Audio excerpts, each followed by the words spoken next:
Thank you. You ever wake up one day and figure out how did I get here, right? That's your first question. And 6 months ago, I'm in Memphis enjoying the 110-degree heat, having a great time, working for Service Master, considering relocation for good. I was doing a long distance commute on a green basis, of course. I wasn't coming back every week. But I was approached by Swiss Re to take this responsibility for logistics. And what really drove me to make the decision, besides not relocating my family, which by the way was a huge part of that decision, but the fact that they had this sustainability program that they wanted me to manage. And I thought, what a great way to kind of give back and make a difference and do some of the things that, I'm watching my 10-year-old son learn in school and take that 10 steps further and try and do something that actually does make a difference. So then I asked my boss, of course, during the interview process, if they took everything that everybody else didn't want to do and stuck it into my job description. So I had travel, teleconferencing, office supply. The only thing she didn't give me was restaurant and cafeteria. So I guess she didn't really hate me that much. But anyway, I just want to tell you a little bit about Swiss Re. We are a wholesale insurance provider. We actually have some capital market instruments out in the marketplace today. We're risk management services to brokers and around the globe. Basically what we do is we reinsure insurance companies. So when you buy your home policy from Aetna or from Travelers or from one of the other insurance companies out there, we're actually insuring them, splitting the risk and investing that money into the capital markets. So. Swiss Re were established back in the Civil War days of 1863. We have a global headquarters in Zurich. Our U.S. headquarters is here in Armonk, and we have 60 locations in 20 countries, more than 10,000 employees. So it's a relatively large organization. We have some really good global programs in place.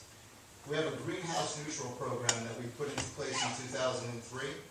We set a goal to reduce our per capita emissions by 15% by 2013. So in the next 10 years, we want to reduce that. We actually achieved that goal by 2007, up the bar to 30% by 2013, and then again last year we achieved that. So I don't know if they're going to up the bar again. I hope they do, but it's a great way to show that we're kind of moving forward, making progress. We also issued sourcing guidelines. We talked about that with some of the other panelists.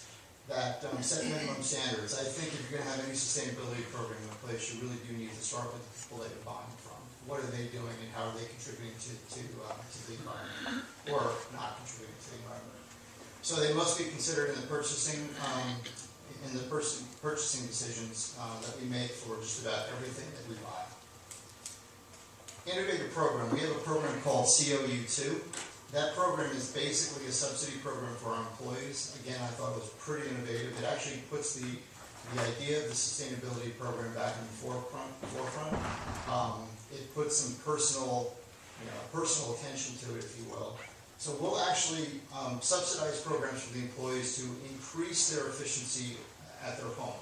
So reimburse them for Energy Star appliances, for home energy audits. We'll reimburse them for new furnaces, new heating systems, new cooling systems. We'll reimburse them up to $3,500 if they want to buy an alternative vehicle car or alternative vehicle. Car is kind of redundant there, isn't it? So we've done again, just another way to kind of instill the fact that this is what we stand for as a company, and we want you guys to take this personally. In the last 3 years, we've actually issued and reimbursed about $4.5 million to our employees, so they are taking advantage of it. I hope to later this year as well. As a new employee, I have to wait 12 months. So. Even though I run it, I still have to wait 12 months. So our sustainability programs for the U.S., we office supplies, 97% of all the office supplies that we buy have recycled content of 30% or more. That includes copy paper, which all of our copy paper has 100% recycled content. Landscaping, we kind of moved to, we have 128 acres in Armonk that we have to worry about. Really, we don't have to worry about all of it, a lot of it's wooded, but landscaping, only organic materials are used. We have office recycling for paper and other ways, such as electronics and the light bulbs and so forth. We have people can bring in their own waste from home and actually use our facilities to recycle those items. We reduced energy consumption by 15% over the last 3 years just in the Armonk facility alone. We've reduced water consumption by 5. We actually had reduced it by about 12, and last year when you guys were also experiencing the same 110-degree heat that I was in Memphis, we had our water usage a little bit. Efficiency products for water, we have the auto faucets, the waterless urinals, the electrics, we have some electric issues such as the sensor lighting and shades that actually help block out the sun and so forth, and off-peak reduction in energy use. But the real sustainability program is not, it isn't just about what we do to recycle, but it starts from the very beginning and how we actually can create sustainability programs that will last and be sustainable, of course. So over the last few years, we've actually placed a special focus on innovative solutions to the marketplace, where we can actually make a difference in emerging countries. Ethiopia is a really good example. We came out with a product in Ethiopia which will help kind of stabilize their environment. It'll teach them how to farm and how to find their raw materials. We had 1,200 people buy insurance policies to kind of stabilize that risk the first year. We had 3,500 the second year, and this year we'll have 15,000.